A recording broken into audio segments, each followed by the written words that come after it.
Live stream started. Bear with me here. Hope everyone is well. Phyllis, I received your submissions Thank and you. we'll try to Sorry. get you out of here as soon as possible. I Thank understand you. you've I'm got a so hard sorry about stop. that. Life intervenes sometimes. Yes, it does. All right, it looks like our live streams are up. Hello, Roberto. Hi, how are you? Very well. Very well. Thank you. Did you get my photos? Received your four photos, yes? Sorry about that. Hi, how are you? Very well. Very well. Thank you. Let's Did see. you get I'm my hearing. I think photos? someone needs to So, mute or for turn down photos, yeah. their the Sorry volume on about their that. device. Hi, how are you? Very well.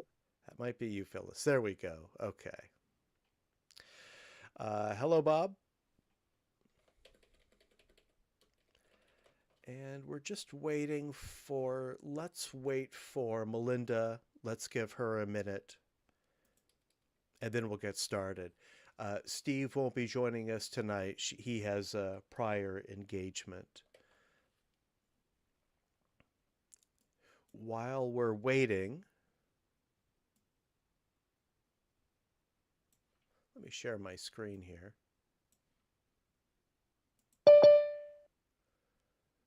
Oh, here's Jay.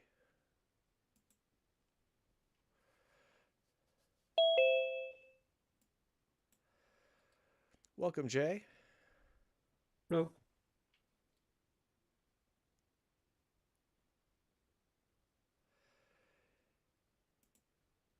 Okay, I think this is the one I want to share. That's it. Yes. All right. I have one announcement. Before I make that announcement, let me put our links in the chat. Although I think everyone here already has these links. My one announcement before we start the slideshow is just a reminder that our next live event is a screening of the 3D cult classic Robot Monster. Just a This will reminder be at that our the next Internet Archive the night before Halloween. That's 3D Thursday, October 30th. Robot Monster. Just a reminder Phyllis, that our could you next turn the our sound down on your? Actually, you are double for some reason. Right. I think we're Even when picking I up had it muted, you were still double. Okay. If everyone could please just turn the sound down on their TV or device, I think that'll solve the problem. Sounds much better now. Thank you. So I hope to see you there. If not, it's okay. We will be showing a brief slideshow of our photos preceding the film. But this is really just more of a kind of a fun event. Before we start the slideshow, does anyone have anything they would like to share?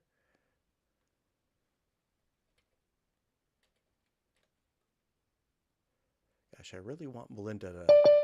Oh, here she is. Perfect timing. I did get out to Tron Ares, or as I'm going to refer to it, Tron Ares. Whoa. And disappointed to see that it was a conversion. The previous film was shot native. Fun enough. Dumb as rocks, but pretty. Original 3D, though. Sorry? The sign says in original 3D. I was talking about Tron Ares. Oh, sorry. Yeah, the screen share is a little stale. Welcome, Melinda. Yes, as you know, Robot Monster will be playing at the Internet Archive on Thursday, October 30th. If you could make it, we'd love to see you there. I have a table tennis club night that night, but we'll see. I totally understand. No obligation. let's go ahead and get started with our slideshow. This is the special division, and it's a creative topic.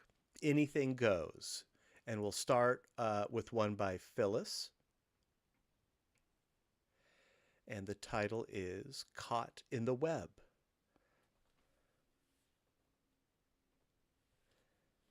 Phyllis, tell us what we're looking at here.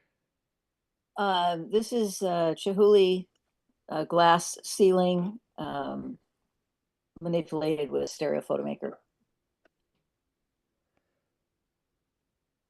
Kind of a different reality. You can kind of see all kinds of things in there. You let your imagination go. Yeah, that's what it's all about. Altered reality.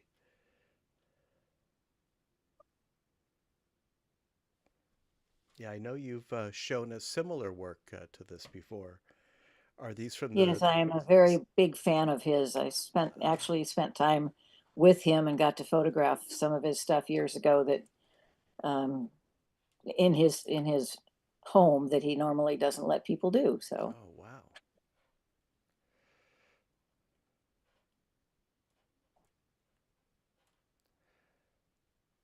Well, very nice. It looks like you're using the mirror effect yes, in Stereo Photomaker. yes. Very nice.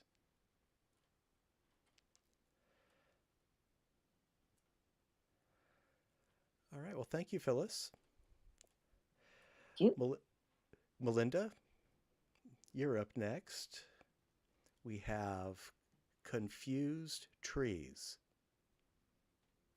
Yeah, so anybody want to guess what they're confused about?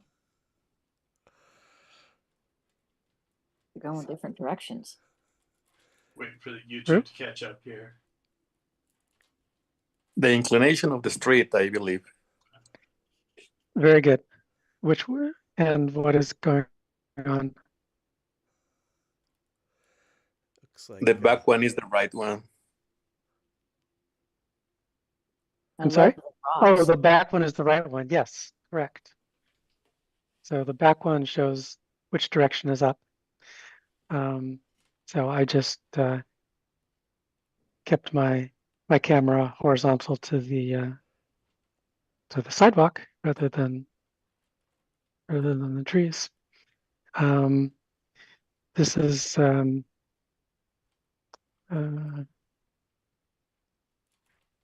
what else is interesting? This is actually a street, believe it or not, but of course they've completely sort of paved it with these stones. I think they're all cemented in pretty permanently. This is adjacent to a Frank Lloyd Wright building in the Pacific Heights neighborhood. And Say those rocks are permanent? I think so. Yeah, I think they're sort of cemented into They're place. really interestingly placed in there. It's not random. No, not random at all. I It's very think it was probably meant to make it possible to cement them into place, against gravity, because the road there is quite steep. So this was probably the best they could do. It's amazing. And yeah, it's very pretty too. And I don't know if that was part of what Frank Lloyd Wright intended for it, as part of the design. I would imagine that there's been some displacement due to the tree and its root system over the years. That's my guess too. Yeah, it might have been moving, but by now it's almost horizontal, but it's still holding itself in there, and the weight of those stones is probably helping. Well, displacement beneath the stones, you can see where the roots are, where there are irregularities in the placement of the stones. Right. So I have no idea what the arrangement was originally, but yeah, maybe over time it's been moving, and they've been slowly fixing these as they go. It's all pretty interesting, and a nice little bit of trivia too. The sidewalk uphill from here to the right in this photo, if you go up a little bit, the sidewalk widens out, and it is like officially a street at that point. And that's important because it's also like, some argue it's officially the steepest street in the world or the steepest street in San Francisco. And every once in a while, people try riding bicycles up it, which is virtually impossible.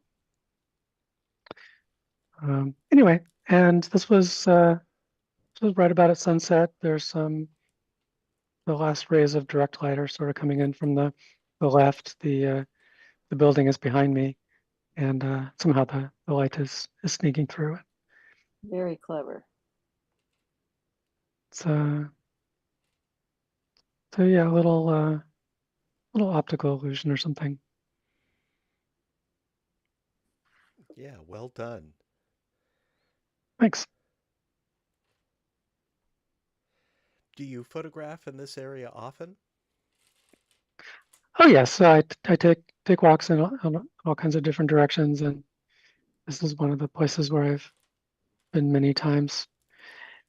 A long time ago, I used to see the owner of the house. He was a pretty old guy at the time, and we would talk sometimes. He was very nice, but then he died. But nothing has really changed about the house. I don't know if the relatives are living there, if they sold it or anything. I don't recall seeing any sale signs or anything like that. So I think it's still in the family. And there's a lot of beautiful and some famous houses around there too. There's the Mrs. Doubtfire house, family of 5 was shot there. Bunch of celebrities who lived around there. I think Nicolas Cage and what's her name that did all the romance novels? Danielle Who lived Steele. there? Danielle Steele. That yeah. sounds right. And I never read her books, but I know she lived up there. yeah, me neither. But very popular. And Robin Williams lived up there for a while too. In fact, I saw him a couple of times in my neighborhood. Lots of beautiful stuff in every direction. All right. Well, thank you, Melinda. Thank you. I would saw Robin Williams and Billy Crystal at the Kabuki Hmm. Theater at the concession stand. Wow, that's a great story. What was the movie? I don't remember. Didn't leave much of an impression. All right. Great story. Thank you, Melinda. Yeah. Well, I didn't talk to them or anything. Yeah, that's Oleg, nice. you're up next. Oleg, the title is Blue Pedestrian Crossing Sign. Yeah, I don't have a creative bone in my body, so I just make small changes to existing pictures. In this one, can anyone tell what I did? Give me a moment.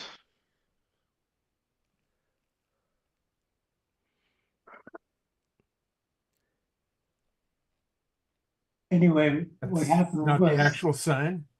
yeah, the sign, it was pointing the other way Uh-huh. off the screen, so I put it so it goes toward the middle of the picture. Oh, Yeah, I was looking for like clone artifacts or retinal rivalry or something like that, but you did it very well. So what you're saying is we're all handicapped. there's nobody in a wheelchair in there. I heard that one of the words they have for us is the temporarily abled. That's good. Temporarily, indeed. Well, there is a woman in blue sitting below the sign, sort of emulating that position. Yeah. Oleg, this was at the Solano Stroll? Yes, Yeah. I think all of my pictures, this, this time Solonos scroll. All right.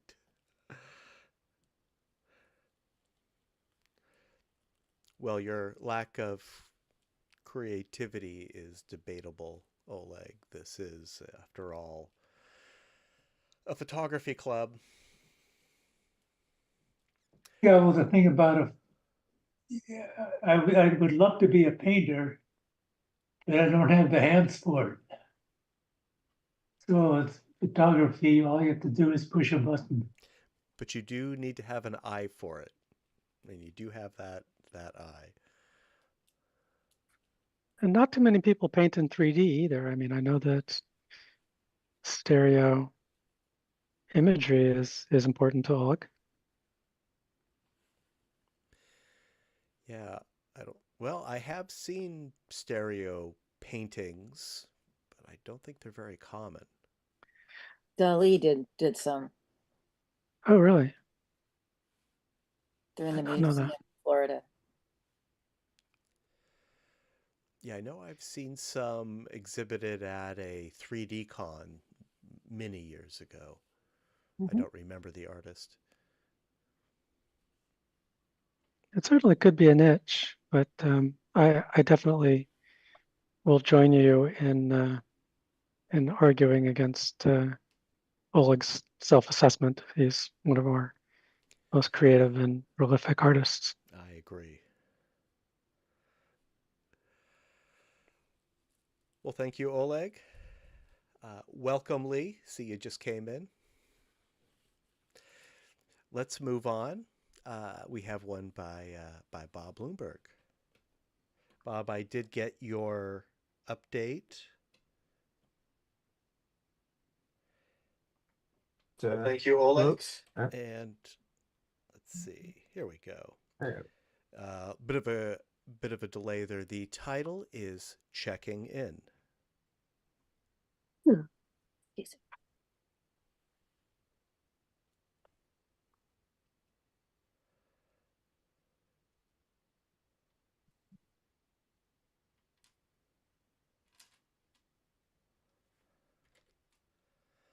Bob, I Should think have two N's in. Yeah. Do they call it a Hilton Inn? I don't want to get sued. I don't know. That's a good point. Now this was I forget what 3D con it was, but there was this was a statue that was or a space mannequin that was on the street being held up by a pole. Took the pole out and added the hotel. Looked like he should be checking in there. Very It's a large wonderful addition. Checking in or checking out? I don't know. He seems to have lost his keys trying to chase it. Very So did you large, put large the key. reflection in his helmet? Yeah, you caught that, huh? Actually, if you could enlarge the helmet, you might be able to see where I was, but I didn't bother to change that. Yes, Tor was saying, I think the key, given its size, needs to Big as be his head. yeah, and out in front of the window a bit more so that its scale fits. Well, you don't really know how far it is, right? It could be a very large key. And I think that's what For I all we see. know. That's what I said. Yeah. that's what Tor sees. I don't know where he would keep it in that spacesuit. Doesn't have very big pockets. That's awesome. Very nice. I might have adjusted if it were, I think by the time I did some of the corrections on this, the key was on the same layer as the background. So it was more work than I wanted to or could get into today. So, Oh, sure. It is coming through the window. And Yeah, I'm not sure how you can tell what size it is because you don't know how far out it is. I didn't want to make it too far out through the window. Well, it said about the same plane as the astronaut, so it's about the keychain's about 1.5 feet across, I'd say. That's true. You're right. Busted. You can get away with Unless it it's in a very 2D. small astronaut. Now I can go back and fix that. The key's coming out the window for me. Yeah. No, it's coming out, but I see what you're talking about because the tag is at the same plane as his helmet, so that would indicate it was a very, very large key. And a good portion of the astronaut is through the window also. Mm-hmm. I wouldn't change the size. I think it looks fine. I think if you tried to make it realistic, then it would just be the key would be right I in your think it's face. very fun. I'll wait for someone to go to the Lunar Hilton and take a photograph to prove me wrong. So Maybe they I need think to be that large on the moon. All right. Thanks, Bob. sure. Roberto, you're coming up next. The title of your first photo is Envy. Yes, well, here in Mexico's, all the country, we are celebrating close to the Day of the Dead, Dia de los Muertos here in Mexico. So this weekend we had a photo shoot in downtown, and there were many women wearing makeup, like Catrinas, the character of this day of the Day of the Dead, and they were posing for all of us. So it was a really big event. This was in front of a really big museum here in Mexico City. And well, I was taking this photo, and it was funny because the way that the girl that is looking the other girl that is posing, it's like being envying of her makeup, of her costume using. So I like it. I have it in color, but I like it more in black and white. Is this from a video? No, this is I use here my QX1s. My camera is more professional, and I use lenses. It was 30 millimeters.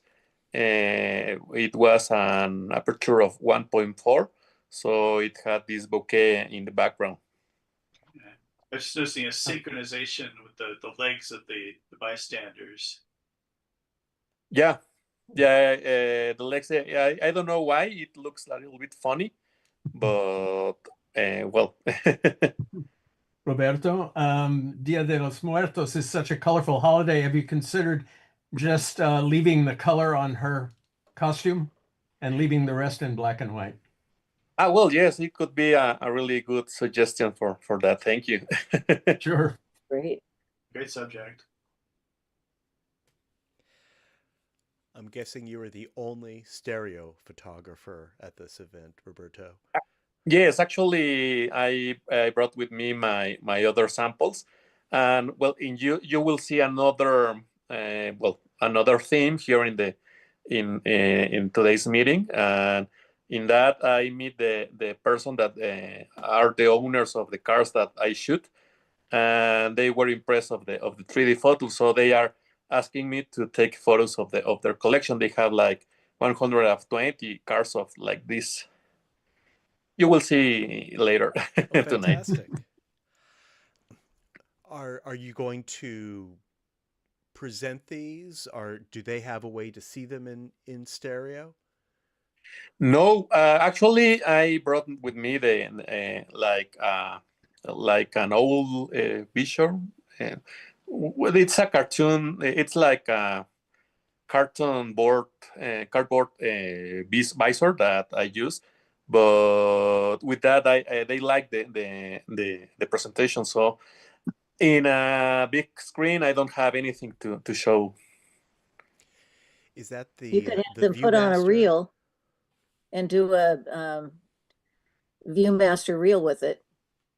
Yes, yes. Actually, I have also my ViewMaster, the one that uses a phone as a display method, and they like it a lot. But the problem with that is that the point of view is so wide. It makes everything like too big. Like it makes everything really close, so it doesn't work like as good as the cardboard visor that I have. Sure. Did I hear right? Is ViewMaster electronic? Yes, it's a ViewMaster. Well, the brand is ViewMaster from Mattel, but it uses a cell phone, an iPhone, as a display method instead of a disc. But the view it's too wide. The point of view it's like an Oculus. It's too wide, so the zoom on the photo is too large, so everything it's too big. So with the DJIs, it works better because the lens is too wide, so everything feels correct. But with this lens, it's 30 millimeters. It's an APS-C, so it's equivalent to the 45, 50 millimeters. So it's too close, and everything is too big.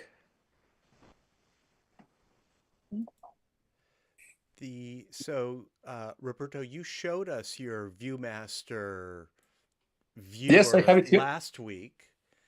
Yep. And Here.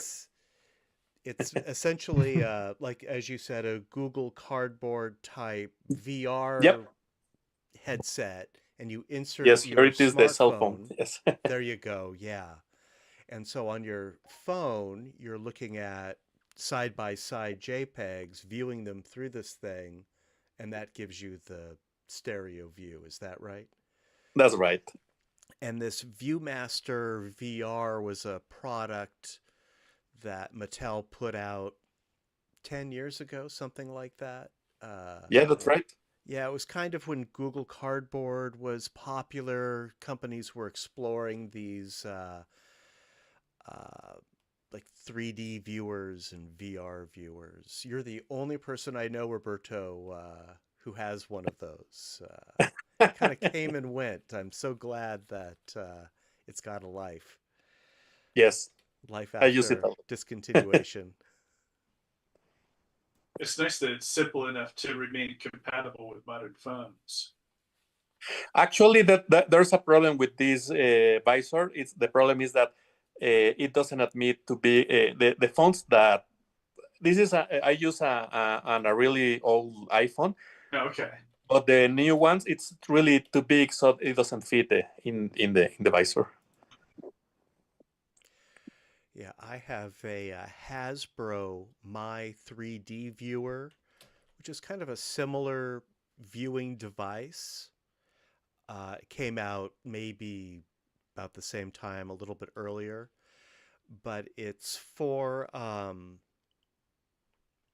phones that are smaller than are available now. So a new phone just won't fit in the device. Yes, phones right now are really big. Yeah. I'll put a link to the My 3D viewer. It's just a plastic holder for a phone. If only it were a little bigger, it would still be practical. And Lee, I see your comment. Okay. Glad you're Yes, that is a problem. I'm fighting it. All right. Well, just enjoy the slideshow. Yes. So anyway, I was pulling out some of the VR headsets that I haven't used in ages, and this one was on the shelf. Wow.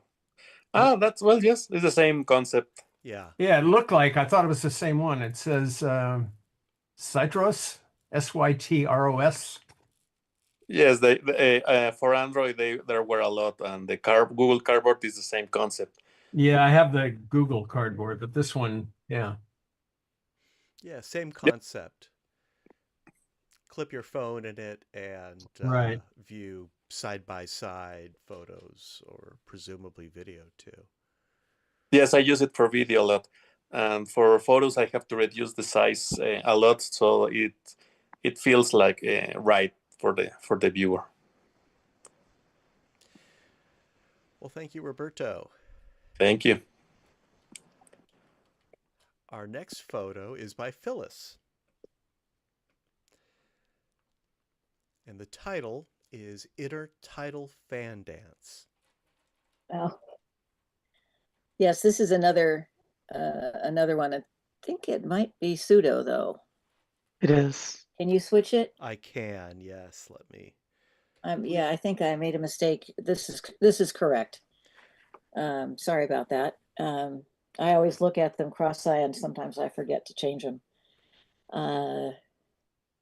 Several years ago, I did a show with Dale, using Dale Chihuly, and he generously allowed me to use a lot of, to go down and do an interview of him and so forth. And he was very generous in sharing his time with me. He's a very, very, very generous, wonderful guy. A lot of people don't have good things to say about him, but that's because they don't know him. So. Was the interview for an article or a presentation? No, or actually, I was just... doing a show, a 3D show. I think it was for Atlanta on innovators in the Northwest, and he was one of the innovators. He actually started the art glass movement in the Northwest, and that's a really big deal because now glass art is everywhere, and it is. He had people coming from Europe who were the people who everybody thought were the best glass blowers in the world coming out to his school. So wow. Anyway, I absolutely love his colors and the shapes. His health now. I'm sorry? Phyllis, do you know I didn't hear that, health Lee. is now? Lee, do you know how his health is now? As far as I know, it's okay. It was very interesting because he had an accident early on and is blind in one eye, but he can see in 3D, which is why he can create all these wonderful things. And we had a long discussion about it, but he could see in 3D before, and his brain remembered how to see in 3D. So he actually considers himself as seeing things in 3D. Fascinating. Does he use like wigglegrams or anything like that? I'm sorry. I can imagine wigglegrams. There are ways that you can see 3D with one eye using motion. For him, it's all in his brain. That's very interesting. See him talk about it. Oleg, how is your vision nowadays? Not good. I left eye's I'm legally blind in my left eye. Legally blind. But it doesn't seem to affect my 3D vision. Interesting. There's enough clue coming in on that left eye that my right eye is sharp. Well, the stereo vision is a real mystery. Phyllis, I know you have a hard stop at 8. I've tried to, I've grouped your last 2 photos, so sit tight. We'll get you out of here on time. Awesome, thank you. Have it, before it's too late. Yeah, beautiful. What a great subject. Thank you, Phyllis. Can I give a shout out? Yes. Congratulations to Lee on your award. That's really wonderful. Thank you. I really appreciate that. Quite a lot of people helped me, and I am very appreciative of all my friends in 3D. Well, you do fabulous imagery, so you deserve it. Well, Lee, what's the award? It's a Lifetime Achievement Award for those that don't know. Oh, congratulations. let me tell you something. I am supposed to get a number of the extra booklets that were given to everyone at the PSA conference. And if it satisfies everyone, I'll make sure I have Matt's address and send him several, and then you can fight over them that way. Sure. I would love one. Oh, thank you. Lee, let me send you my address right now. I'll do it in a private chat. Okay, thank you. I may already have it, but Yeah. There you go. That's very nice. Sure thing. Congratulations, Lee. Thanks again. All right. Thank you, Phyllis. Let's move on. I think our next one is by Melinda. Yeah, the title is Evening Abstract. Fun. Yeah, so anybody want to guess the subject? Lights. Street lights. Definitely. Lights, for sure. Christmas Street lights. Christmas decoration. Christmas decorations, very good. And then there's a car's taillights on the left. So this is somebody's yard. And yeah, it was just an experiment that I did quite a while ago. In this case, I was just shaking the camera up and down while I took the picture. And How long is your exposure? pretty short. No more than 1/100th of a second. Really This one fun. works better for me in pseudo. I don't know about the rest of you. Oh, interesting. Yeah, I'm Oh, you know having what? trouble on my Lume Pad. It's coming way Oh, it might have been switched. through the window. Yeah. I Oh, just yeah, forgot to did you Oh, switch that's right. We're back? still swapped, aren't we? Yeah. It'll Good pop point. back in a minute. Sorry about that. Yeah, that's better. No problem. I'm glad you figured it out because Yeah, we definitely want to I'm do looking this at it correctly. locally.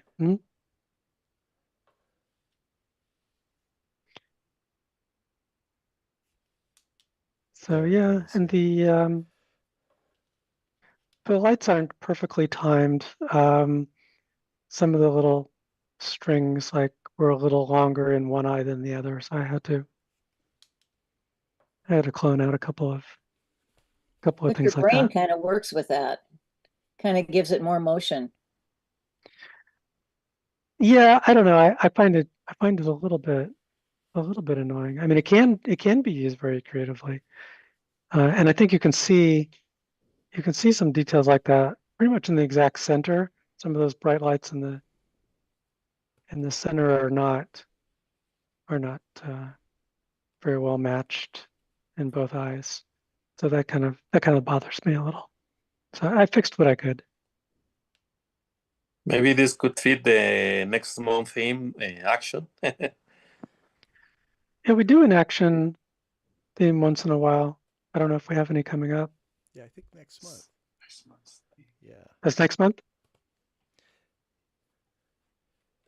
Let me Did you say confirm next that. month, Yeah. Matt? Let me Oh, cool. confirm that, but yes.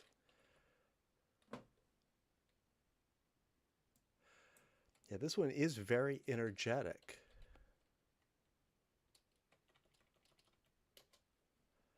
There's definitely some action in it. Yeah, our November special is action. Capture motion in stereo. Cool. Well, I've still got a couple of related images, and maybe I'll try some more as well for next month. Yeah, please do. I would say this counts as both a creative and an action. It's interesting, those two red lights, which I presume are from a car. It looks like you were shaking the camera up and down, perhaps. You've got an interesting kind of vertical light streak there that I wouldn't expect. Yeah, I'm mostly shaking it up and down. Did you run this through Stereo Photomaker? Maybe not, because I took it with my hydrogen one, so that's pretty, it keeps the images pretty well registered.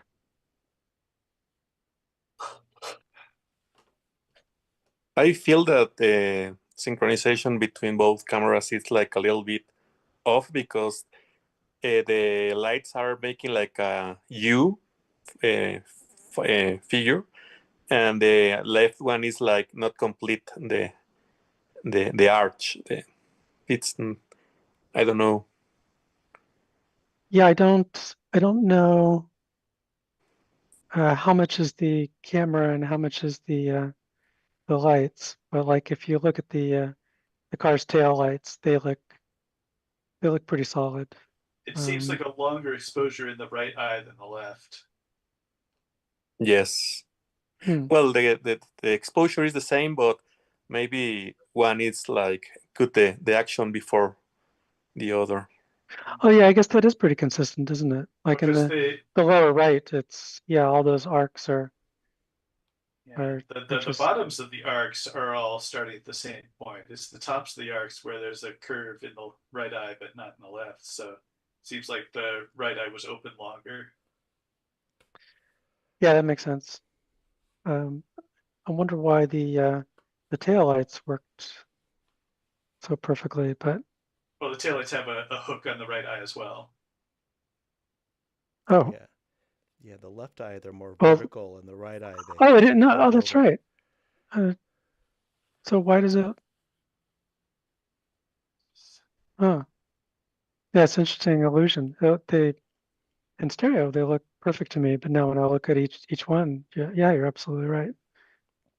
The left is missing the hooks. So yeah, it's all to do with the camera.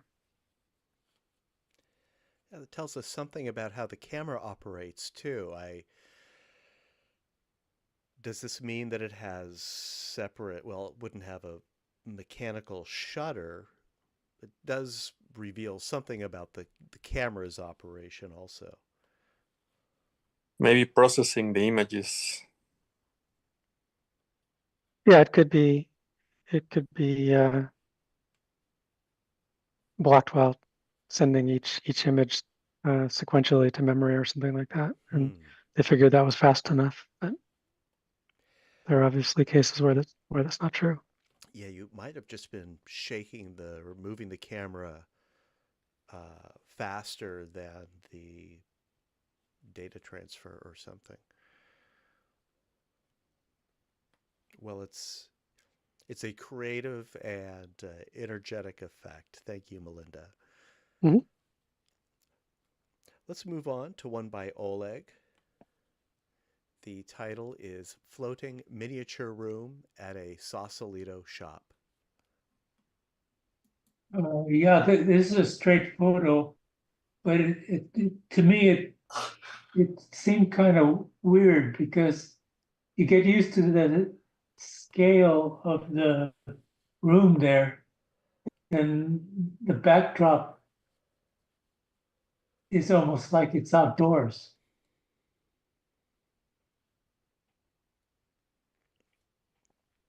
Now, you couldn't have taken this with your normal wide 6-inch separation camera rig, right? Right. This was taken with probably a W3. Okay. Somebody sure went to a lot of work making that. It's Yeah. pretty incredible.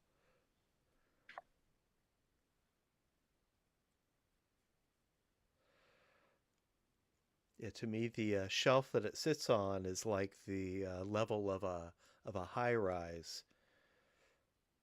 This would be an apartment on that floor. Mm-hmm.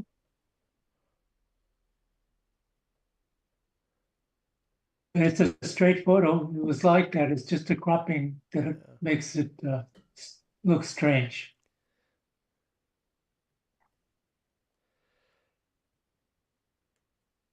Yeah, you need to make a double take to really grasp what's going on here. Thanks, Oleg. Thank you. Next is by Bob. The title is Night of the Living Deb.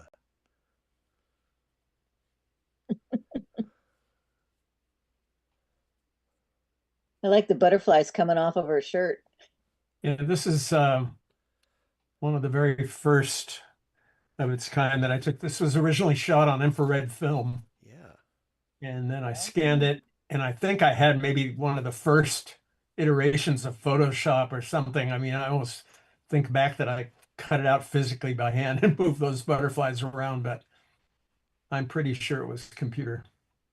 I think I saw the movie by that name. I'm sorry.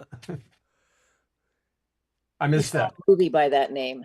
I think I saw the movie by that name. It's close to it. Dead, probably not Deb, but that's oh yes, that's Cynthia Morton, and that was, I think that was shot at the Miami or the Atlanta 3D Con. I thought she looked familiar. Yeah, She was great. I miss her. It's been a long time since I've seen her. Yeah, too long. But she had that great hat, and I think it had oranges on it, so I used that as a jumping off point, so to speak. Literally.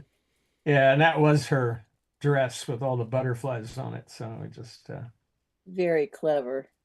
And the two large butterflies, is that the same element flopped? Yeah, exactly. Yeah. Nicely done. Yeah, they're very well integrated too. Everything is in the right plane, in the right space in stereo here. And I liked her expression.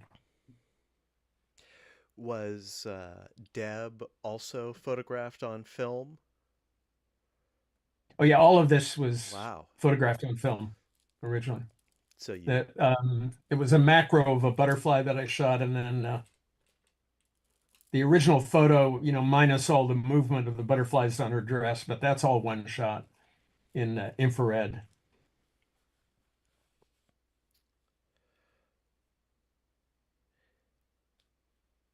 So all of the color is through the infrared, not any manipulation in Photoshop. I see. Bob, I'm curious, do you remember Except the oranges, yeah. Yeah, the oranges. Do you remember what the resolution of the file that you worked on was in Photoshop? I don't. But if it was back as far as I think it was, those days when you took an hour to load 5 gigs or 5 megabytes on your computer. So right. It was a slow process. I remember that.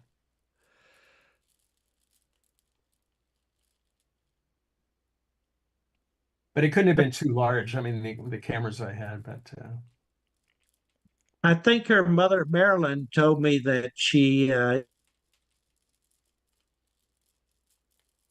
is married, lives in Europe, I believe now. Oh, really? Okay, yeah. I haven't talked to her in years, so. Yeah, great sharpness and detail in this as well, considering the source.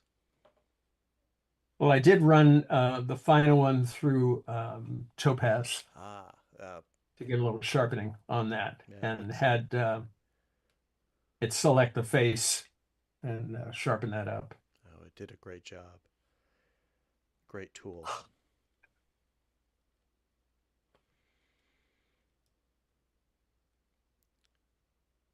Well, thanks, Bob. Very nice. Sure.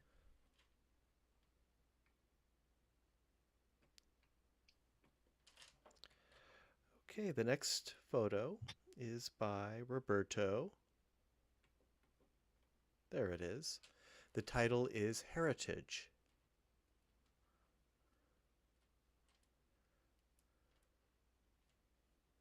I don't see the. Yeah, the stream hasn't updated.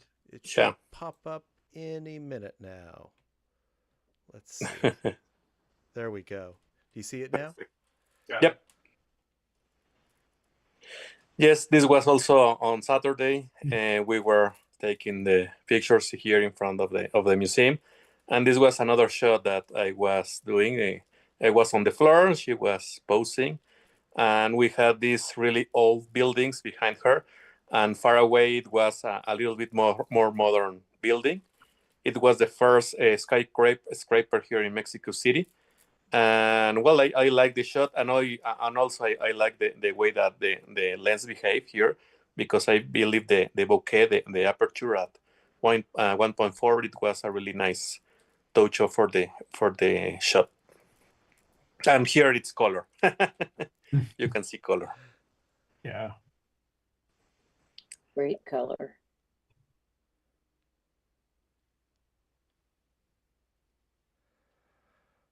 This shot at the end, it was like 35 megapixels, because cropping to 20 megapixels from both cameras was the result.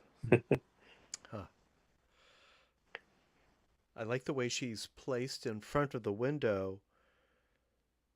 Her waist actually, I think, is at the window, but then she's, maybe sort of leaning in or something. It's a great effect. Yes, actually, with the full resolution picture, you can see a lot of detail, but here you lose a little bit of detail. But with the 20 megapixels camera, the file, it's really sharp. Yeah. It's very sharp, Really, but it does look like she is completely through the window. Yeah. Not a really problem. like Just I really like the background's just a little blurry. Really works. Yeah. Yeah. Certainly emphasizes the model here.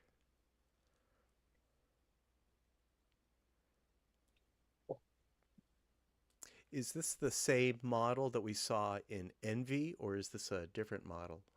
No, this is another girl. Wow. And the first one was like a crown, like a metallic crown. Well, it was plastic, but simulating a metal. And this is like a crown Corn made husks. of corn leaves. Ah, Mhm. So it's a little bit different. I see.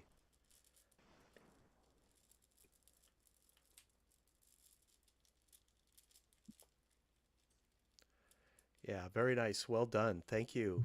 Thank you, Roberto. Thank you. Phyllis, I know that you have a hard stop at 8 o'clock, so I have two of yours in a row. Okay, I'm let's going to do kind of it. put you on the spot here. The first title is Mirror Box in the Park. And the streams will eventually catch up. Can anybody figure what this is? Let's see. Well, you've got the top and bottom mirrored. So, looking at some sort of silver object sitting on a patio. It's actually a kind of a stainless steel, really shiny mirror sculpture in the middle of a forest, and it's it was just amazing.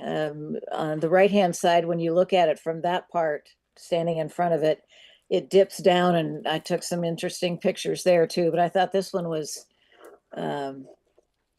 probably the most interesting, and separating it so that you could kind of see what kind of reality was going on here. But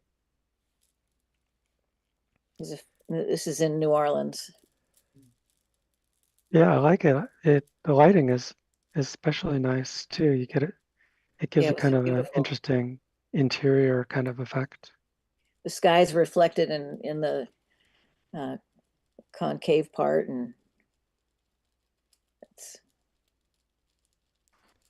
I just thought Yeah, it was a very interesting place. you picked a good image to reflect.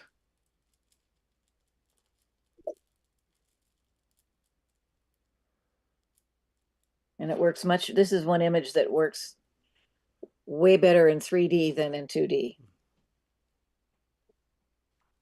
I can see that by just closing one eye. Yeah, I mean, it just makes a huge difference. It's a totally different feeling. That's what makes it so wonderful to have 3D. Yes. I would say the stereo version is more based in reality, whereas the 2D version is just more abstract. Mhm. Phyllis, there's a message from Lee Pratt in the chat. Your flight deck tablets worked very well for us at the PSA Oregon exhibits. Wanted to make sure you got that. Thank you. I wouldn't have seen that. And Phyllis, so that you're not too Last one. rushed, let's move on to restaurant entrance.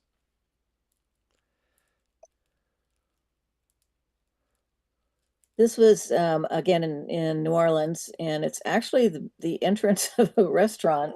I just mirrored it a couple of times and thought it had a real kind of otherworldly look to it, especially with the plant in the front and then kind of being a focus and then going back right through the middle.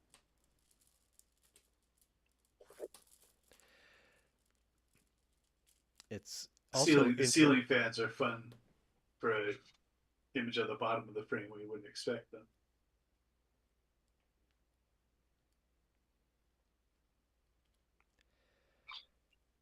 And it's nice you've got sort of an interior and exterior space combined in this photo. Kind of feels like you're floating. The floor is floating. Yeah, it really does. Kind of very space-like. Anyway, that was fun being creative. Thank you. Thank you. My favorite topic. Very nice. And with that, I am going to have to leave, but I'll try to catch it on YouTube. Catch it on YouTube if you can. Thanks for stopping by, and we will see you next month. All right. Thanks. Bye. Bye. All right. Let's move on to one by Melinda. Tron is the title. I think we were just talking about Tron. Yeah, this is a complete coincidence. I took this well before the movie was a thing, and the name is just taken from the sort of aesthetic of the shot. It's more abstract than anything. It's like the other one, except I wasn't shaking the camera. In this case, I have it mounted pretty steady, and I'm just taking some pictures of traffic going by. And this might have been a motorcycle. I don't recall, but probably a car, and mostly taillights.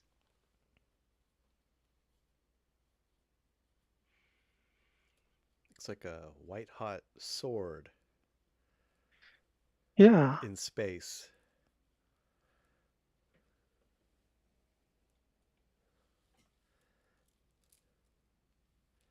And there is a good amount of depth in it. Having the roadway below makes a big difference. It's very graphic.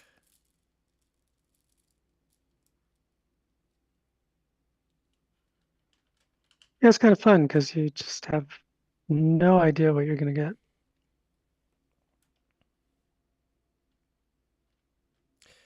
Can you manually set the exposure time on this camera? I don't think so. That's not for how stereo, you made this. But I mean, maybe in the 2D version, but in stereo, I don't. Which camera? 101. There's a self timer. No. The W3 allows to manipulate some stuff. The Fuji. The Fuji lets you do that? Yes, it has. I believe it has a manual. Let me check. Here I have it. I think the Fuji does have a manual setting. And the Uh, hydrogen one has manual, but only in 2D. It has program aperture. Yes, the Fuji allows. Andy Moodler, I think, has been working on camera apps, so it may or may not be able to do extended exposures. That would be That's- awesome. but- I would love to do that. He's talked about on the Fohu 3D.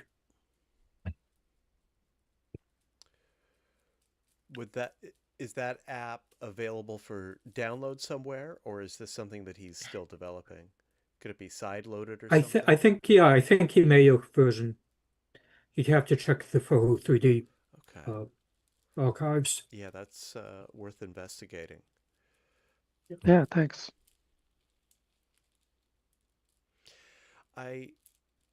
Any speculation why the 2D mode on the camera would have manual settings, but the 3D mode would not? I can't think of any reason why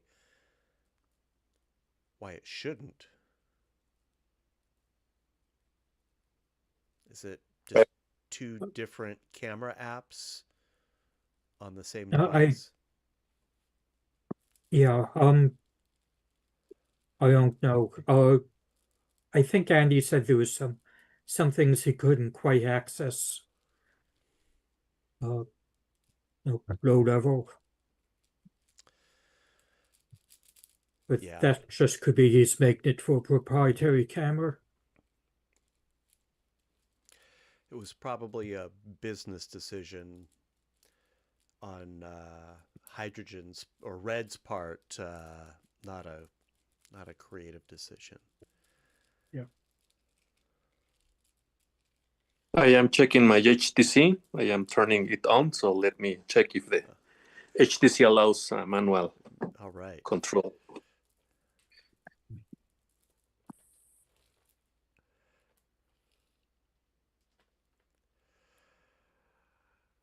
Well, thank you, Melinda. We'll get back to Mhm. Roberto and his investigation. Until then, let's move on to one by Oleg.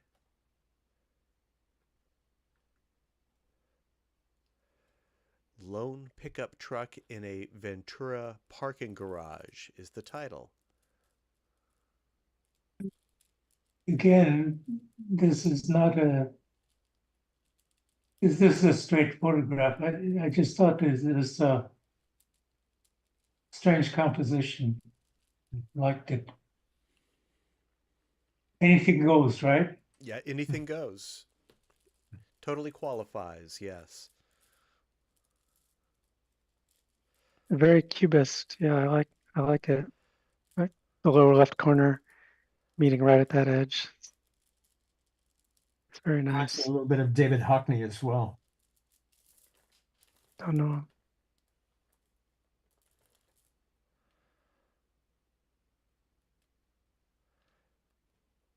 Yeah, it's nice. What do you think, Oleg, about eliminating the car on the right side of the frame? I don't see a car Could there. do. You'd It's be coming down interested the in ramp. doing? It's behind the pillars. I didn't notice it. Yeah.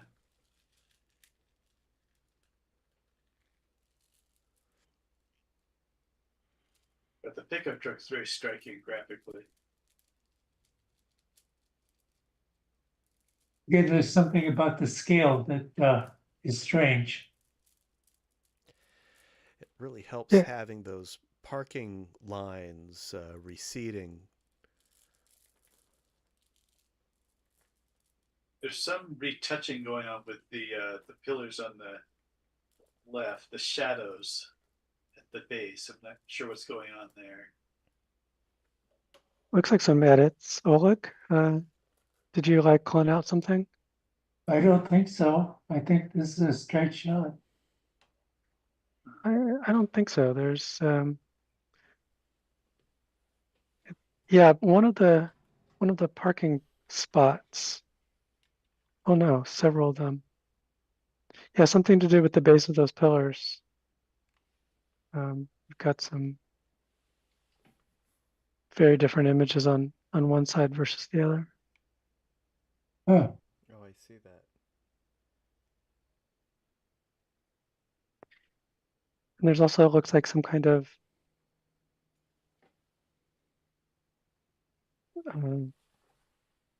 a bit of the sky leaking through a couple of spots above the truck in one side, but not the other. You see those blue little starbursts? Oh, Oh, in the right eye, yeah, just a little bit of. There's something, yeah. That could just be reflection. Not sure what would be reflecting. Yeah, I wonder, are those shadows, or are those some kind of artifacts that I'm looking at in those columns? no, that's the way they look. Huh. Well, maybe there's just a shadow in one eye.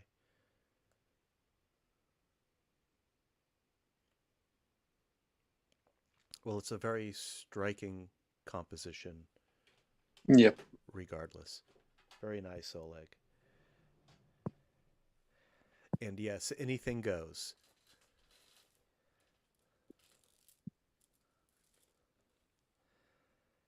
Thanks, Oleg. Thank you. Bob, you're coming up next.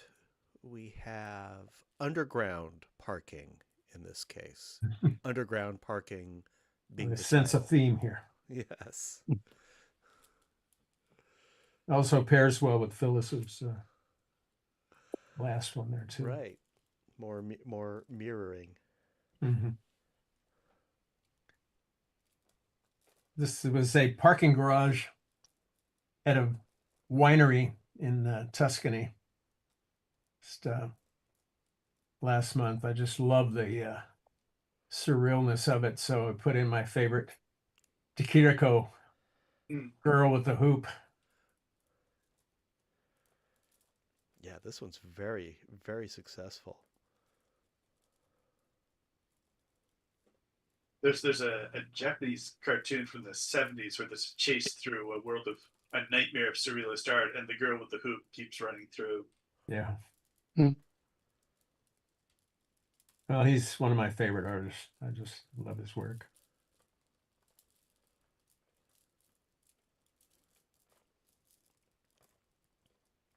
But the place was trippy even without the mirroring. Yeah, I was going to say, it's quite a parking structure. Yeah. What's your separation here? Is this a cha-cha? Yeah. Yeah. I had about 3 or 4 to choose from, so I'm not quite sure on this one. Those are quite large columns there.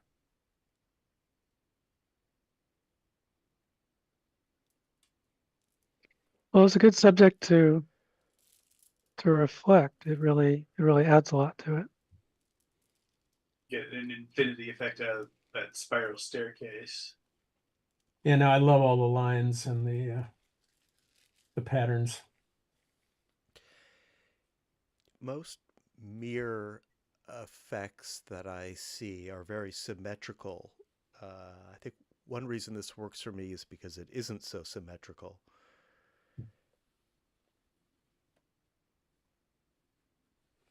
No, I did a couple of passes to get the joint exactly right, and I didn't have to do a lot of cloning.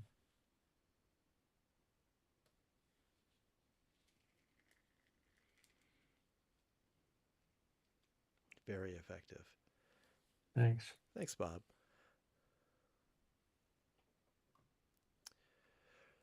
Roberto, here's one of the cars, I think you mentioned. Oldie is the title. Yes, this is a Ferrari 275 GT. It's a really old car. It's like, I believe this one is 1962. Really expensive also, $2 million. So Oof. really nice car, really in a really good shape. Also, well, to be here in Mexico, it's a fortune to have one of these. Huh. And also, it's a fortune to being available to photo these kind of cars here in Mexico. Look at that leather. Pardon? I was just admiring the condition of the leather. Yes. That's original. Roberto, was this a car show? Was this a separate event? Yes, this was in front, literally in front of the other museum. An owner of this car, the museum asked this guy to show his cars. I told you that he has like 120 cars, and he enjoyed exposing his collection. So this is one of them. This is a really, well, you will see another one that it's also in a really good shape. Well, all of his cars are in a really good shape, but some more modern. These ones are more classic, and in a really, I wanted to share with you more of these photos, but it was going to be too much. Next month, you can Yeah. show them to us later. Yes, I love the details of the car here in 3D. Look, I just jump right in. I shoot a lot of car shows. I don't know much about cars. I know what I like, but they're great events for photography because people are interacting together and they're sort of distracted. You can capture some kind of intimate moments, and people are generally paying more attention to the cars. Yes, actually, here the guy that owns these cars he rents a movie equipment like cameras, rigs, and everything, this kind of stuff. And he told me that he also have a photo booth, a setup for this kind of cars. So he told me he was going to allow me to take photos in that space, because here it was too tight. So every shot, it wasn't like as I was intended, like I tried, but it was not fair for the cars. For me, Did this you is... Oh, go run ahead. this through Stereo Photomaker? Yes. So I'm getting on the Lume Pad. I think you'd get pulled over for a window violation here. Maybe it's just my Lume Pad, but No, the whole car is in front of the window. yeah. But that makes me just want to jump in. Yeah. Roberto, other than your HTC, do you have a narrow base stereo camera? Well, yes, I use the DJIs. They're really small cameras, so I put it together. As I told you, I printed two supports, one to 65 millimeters apart, and the other, it's the closest one. It's put it together. It's like 3 centimeters, 30 millimeters far away, so it's a little bit closer. Yeah, that's So close. I could use that, or also I could use the RXOs, put it in vertical so they can be a little bit closer. I think you've shown us those also. Well, good luck on that shoot. I can't wait to see them. Hopefully, finger crossed that he allows me to touch his cars. Is he the one who you showed these photos to using your ViewMaster viewer? Yes, I show him other stuff because I didn't have any of cars. I show him like museums and art pieces, and he was really excited. He, his wife, and his son. So he told me that he was trying to contact me, so he allows me to get in touch to photograph, to document his collection. That'll be terrific. Yeah. Yes. I hope that works out for you. That sounds really exciting. Yes, a lot. Both of my passions, automotive and photograph. Yeah. And just bring It all could of be your a really, cameras. it could be a really fun stuff to film and photo shoot the car, because he has newer ones like a Lamborghini Aventador and that kind of cars, and he takes them to the racing, the speedway. So he sometimes with his equipment he do film, but he loves the stuff that I did with the 3D. So he was asking me maybe we could go to the speedway and take some Boy, shots, but moving the cars. that would be awesome. Good So luck. finger crossed. Yeah, fingers crossed. About a year ago, we had somebody submit these gorgeous shots from the 60s or 70s of vintage racers. Who was that? Yeah, that was Oh, right. right. Yes, I remember. And I forget his name. I'll have to reach out to him. Yes, it was an Audi, I believe. Yeah. Yeah. And those were scanned from film, as I recall. Mm. Yeah, I'll have to track that down.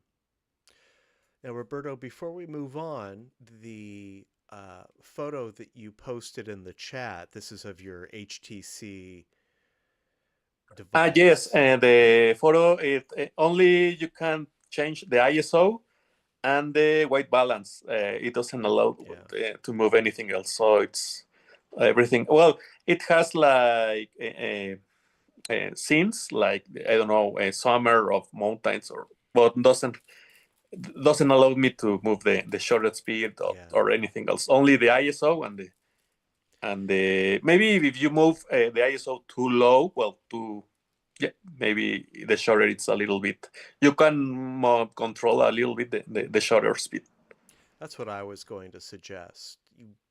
It's very imprecise, but if you set the ISO setting to its lowest setting in a dark environment, you'll get a longer exposure.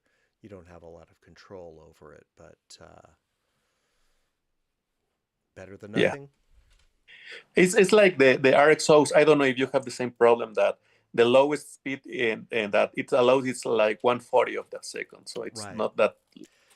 But the QX ones it's 30 seconds, so it's that's why I could paint with light the last time. I do wish the RXOs, the two Sonys that I use, that Roberto uses, had more extensive manual settings, more control over the shutter speed. I definitely miss that. And I wish it supported flash, but I know a way that you can use a flash with those. Really? Yeah. Okay. It's a little bit complex, but I know how. I'll follow up with you. I'm very curious to hear this. Sure. That would solve a lot of problems for me. I don't know. It's a little bit complex, the process. I would assume so, yeah. Well, thanks, Roberto. Let's move on. Oleg is up next. The title is Yellow Pedestrian Crossing.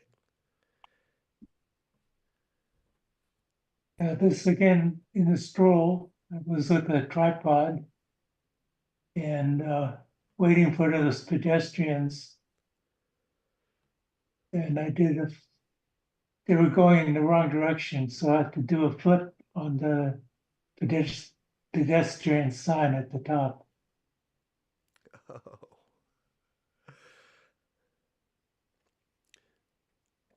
So did you flip the people to match the sign, or did you flip the sign to match the people?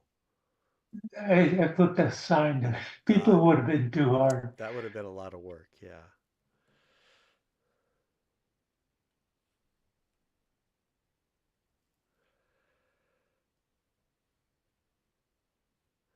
Well, Oleg, I hope you found the Solano stroll to be a worthy subject for you. I know you photographed Solano Avenue before, but I think was this your first stroll? No, I was there once before, Okay. but it's an interesting street because all of the shops are different.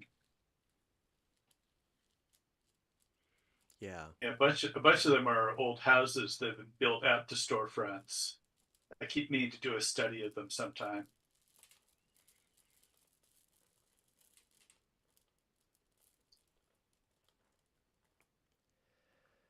Yeah, there's a lot to explore in this one. This one's essentially uh, about yellow and blues as far as colors concerned. Mm.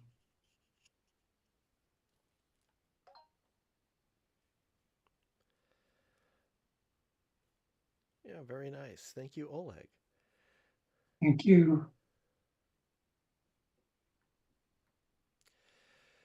And Bob, I didn't have a chance to set up the original of this, but the title here coming up on the stream is Viewmaster Piece. Speaking of Viewmasters.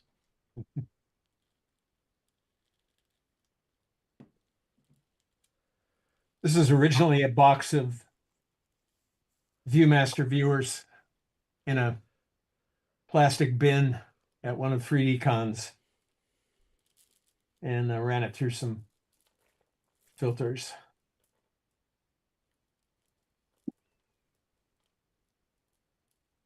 That's really effective.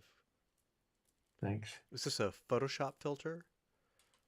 This actually was one of the first filters, one of those apps for the iPhone that had kind of a cubist filter to it that I really liked. I had to do a lot of cutting and pasting, and I decided to leave the natural anomalies in several of the viewers there. But yeah, no, it was a bit of touch up, but I thought it was worth it.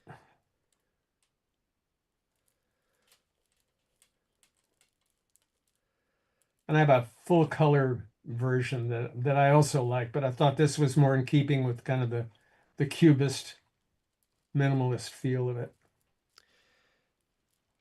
And I like the restrained color palette also. That red is so associated with Viewmaster. It really ties it together for me.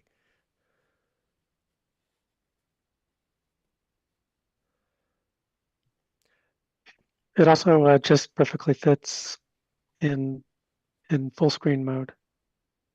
1920 by 1080 fills the screen really well. I just kind of wish there was more depth to the subject itself, because I love the filters and the color palette and your false frames and everything. Yeah, depth doesn't bother me, but you're welcome to go in there and cut and paste it and give it more depth if you like. I could have that lower viewer come popping out a bit more. And Bob, are you able to identify all of the models of Viewmaster represented here? Not some really. Real antiques. If I could see the original that I sent you, that might have more information on it. And I did like the full color version as well in terms of that, but it's a different animal. Yeah. For me, at least, these are recognizably Viewmaster. Right. Yes, it's very nice. Thanks. Yeah, it just reminded me of Duchamp and some of the artists' compositions. I'm always amazed that filters work in stereo, that they're accurate enough or close enough on a stereo pair Yeah, don't get that's a lot of always a rivalry. problem. This again, it was pretty close. I didn't have to do a lot of work on it, but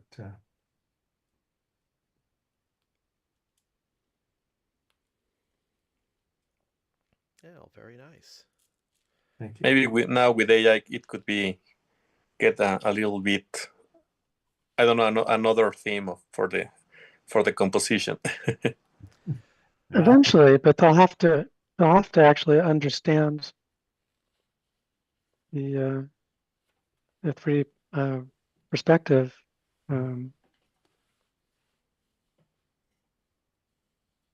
Yeah. Hopefully. Yep. I haven't come across any AI tools that are specific to stereo. I wonder if anyone is developing anything for us. There's a Facebook group Oh, of conversions in AI. One gentleman, William Turner, has some excellent work that he's done, but I think he does a lot by hand. I mean, I have such mixed feelings about AI, but Well, it's one thing to do automatic conversions, another to treat a stereo pair, and you'd think that a decent program would be able to figure out from two different perspectives what the geometry was. no, there's some very realistic models out there from AI they're doing, but I like it when people use older models like their hands and cutting and pasting. My favorite detail here is the reflection on the viewer at the upper left. Yeah, I like that too. Thank you. That's the only one I recognize. That's the kind I had.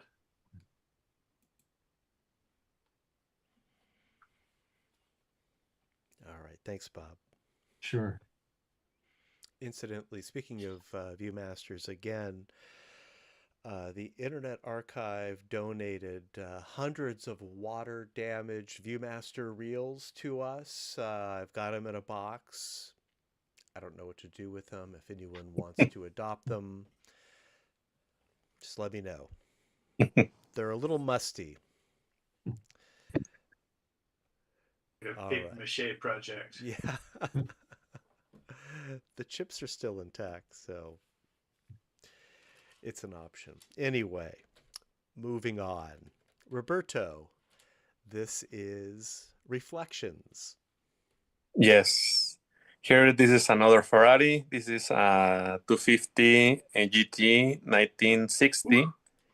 And this is a really nice also. As you can see, here the paint, I believe it's restored, but it was a really good one. And all the details of the car, it's amazing. So I wanted to take this close up because if I take it far away, all the reflection doesn't appreciate the details of the smoothness of the car, how it is going. It's preserved.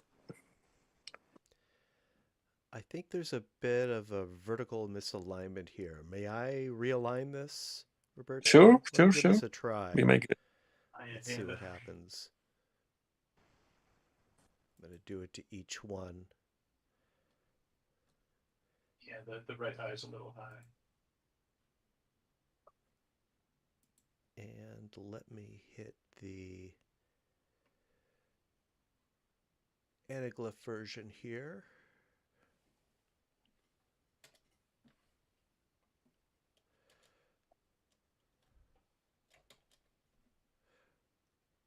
Okay, that should improve things that's a little, slightly. Yeah. Yeah, it's still way out in front, but yeah, that's better alignment. Yes, I suggest pulling the stereo window forward. But again, I kind of like these being in my face because that's that kind of car. Yeah, but I think it still looks fine with just pushing it back a bit. Now, is this the Ferris Bueller Ferrari or is that a different model? No, this is a different one. The other one is close on the left, and the other is like more. It looks like a Jaguar. Okay. And this is like more classic one. It doesn't look like a Ferrari.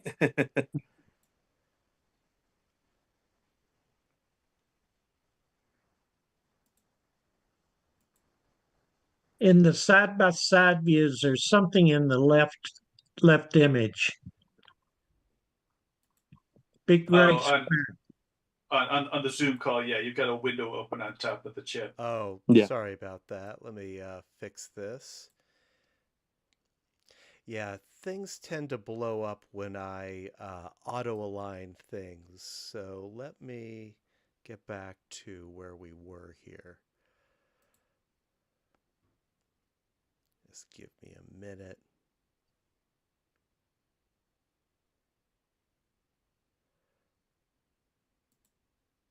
Well, that might be as good as we're going to get tonight. Fortunately, that's the end of the slideshow. Let me... I can't, Roberto, I can't wait to see your studio shots of these cars because I'm just swimming in this candy apple here. Well, hopefully I will be allowed to touch those pieces of art, but and you will be the first one to see the results. There we go. All right. Thanks. I apologize for that glitch. And thank you, Roberto. Yeah, I can't wait. No, thank you. I hope this project is a success. Okay.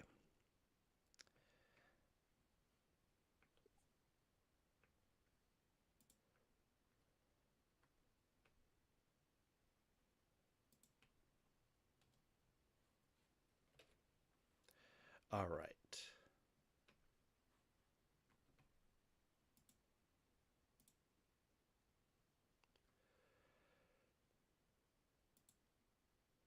All right, bear with me here. Things are kind of blowing up a little bit.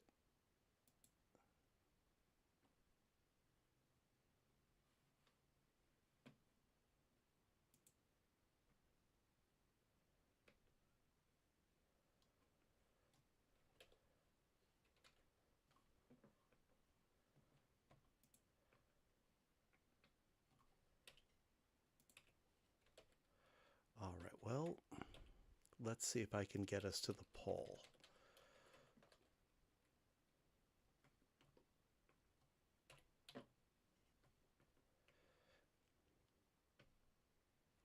Yeah, sorry, I think that auto-align was probably a bad idea. Sorry about That's that. okay. I've blown something up here.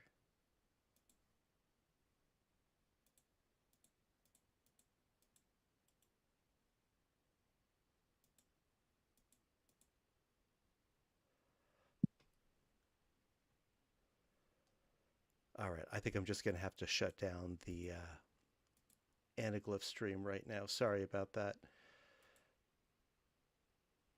Okay.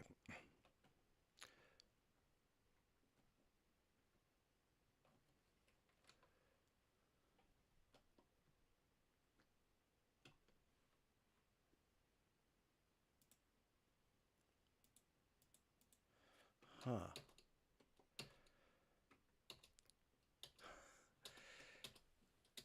All right, I'm gonna need a minute here. If anyone has anything for the for discussion, now might be a good time to chat about it while I figure out what I did wrong here. Well, judging from the box office, I'm probably the only one here who saw Tron Ares. I couldn't resist.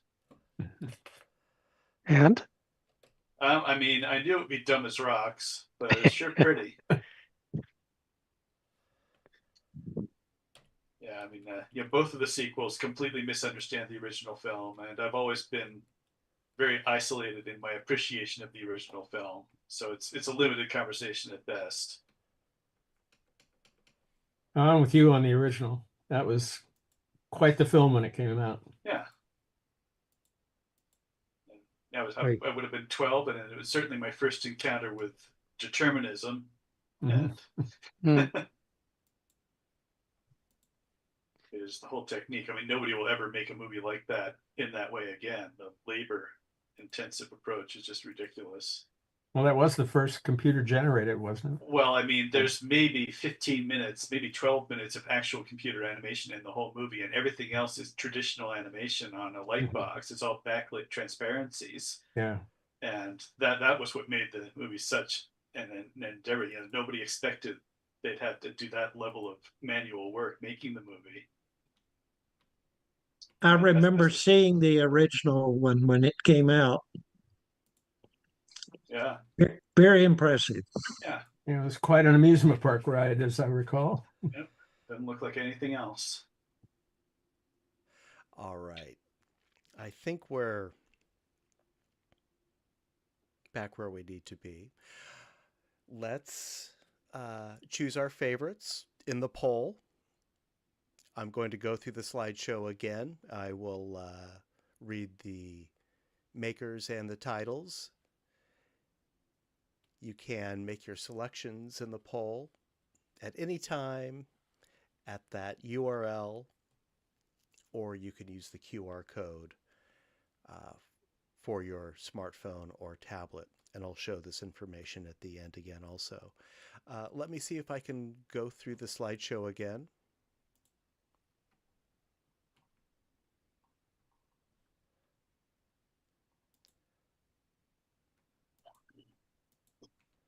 Okay, Robot Monster is not.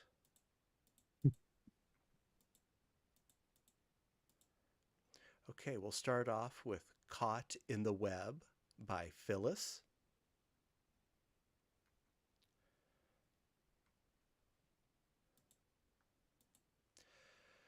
Confused Trees by Melinda.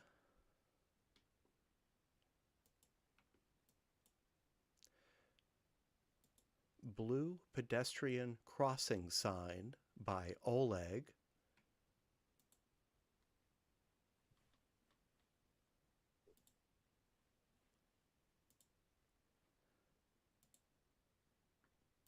There we go. That is Checking In by Bob.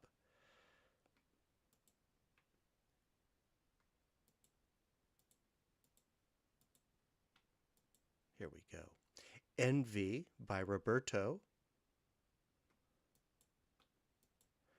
Tidal Fan Dance by Phyllis. Evening Abstract by Melinda. Floating Miniature Room at a Sausalito Shop by Oleg.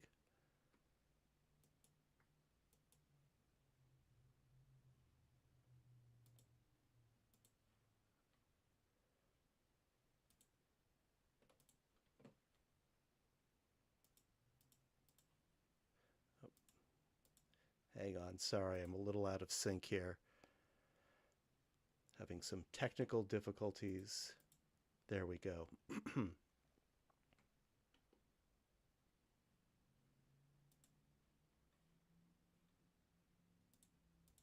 Oh boy. Okay, there we go. Next is Night of the Living Deb by Bob.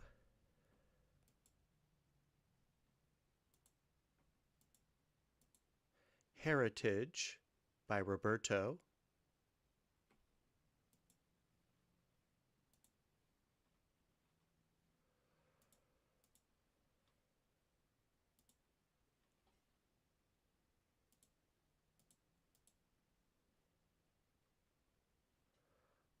Stand by.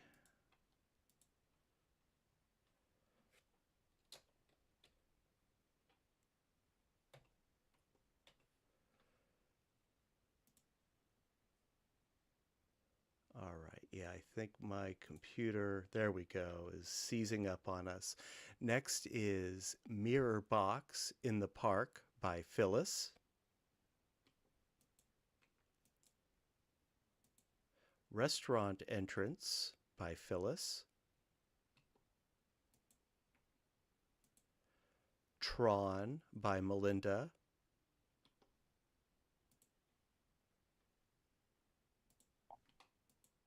Lone Pickup Truck in a Ventura Parking Garage by Oleg. Underground Parking by Bob.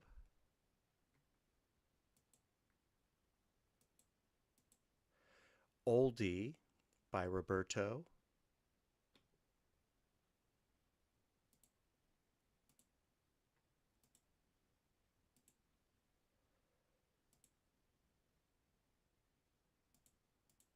Yellow Pedestrian Crossing by Oleg.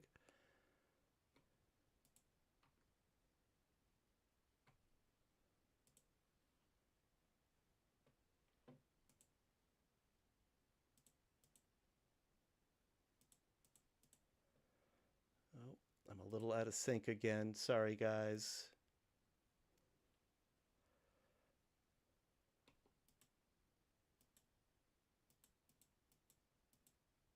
There we go. Oh boy.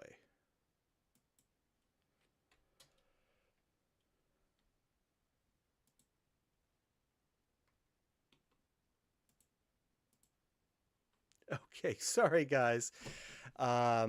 Things kind of fell apart at the last minute here. So I'm just going to read the final titles. We have Oldie by Roberto, Yellow Pedestrian Crossing by Oleg, View Masterpiece by Bob, and Reflections by Roberto.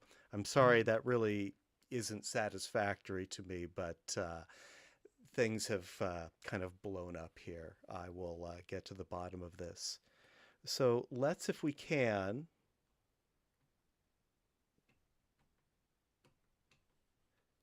make our selections.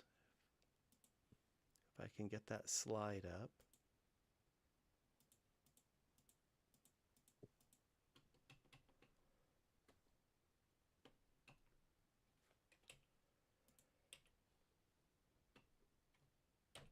Okay, yeah, I'm sorry. That's as good as it's going to get, I think.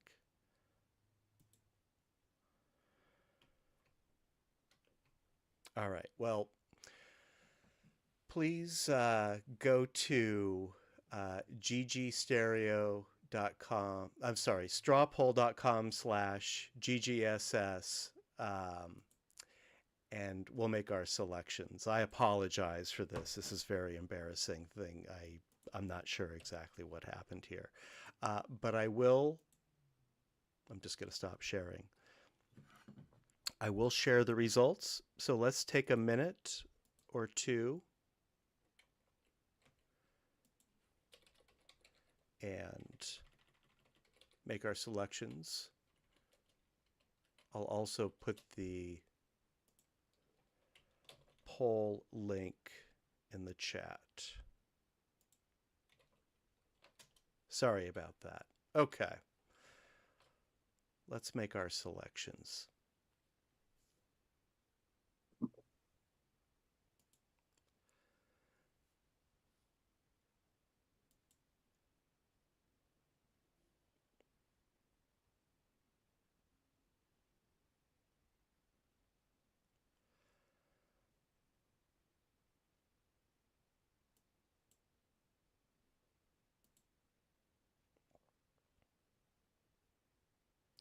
And while we're making our selections,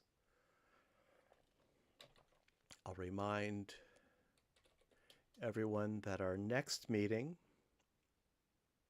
is next month in October, in November rather. Boy, it must be getting late here. The date is Tuesday, November 4th. That's our open. Our special is Tuesday, November 11.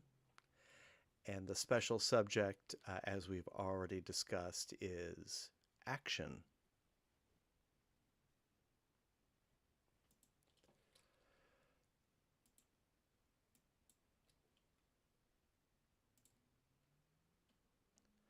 All right, let's give it another minute. we've got plenty of time.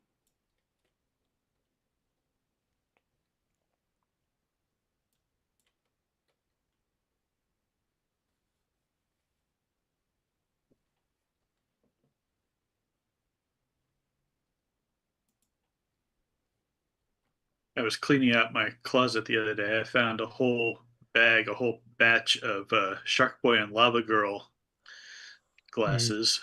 Remember those? Got both styles. Got the shark style and the lava style. And that was those were anaglyph, right? Yeah, that was an anaglyph release on film before the 3D boom really took off. Yeah. Although there is a full color Blu-ray release, and you can tell that they probably composed it in anaglyph just eyeballing it, because some of the compositing is just really, really arbitrary. Well, I remember thinking that when I saw it as an anaglyph. What year was that, Tor? That would have been, I want to say, maybe 2000. Let's see.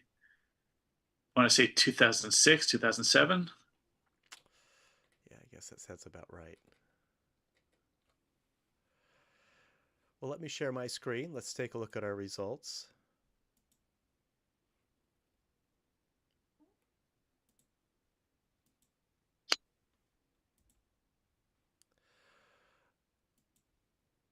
Okay, Roberto, well done. Looks like Heritage was our most popular selection tonight's slideshow.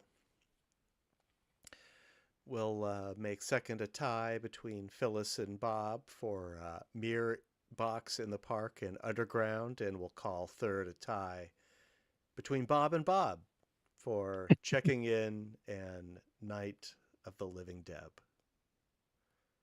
Well done.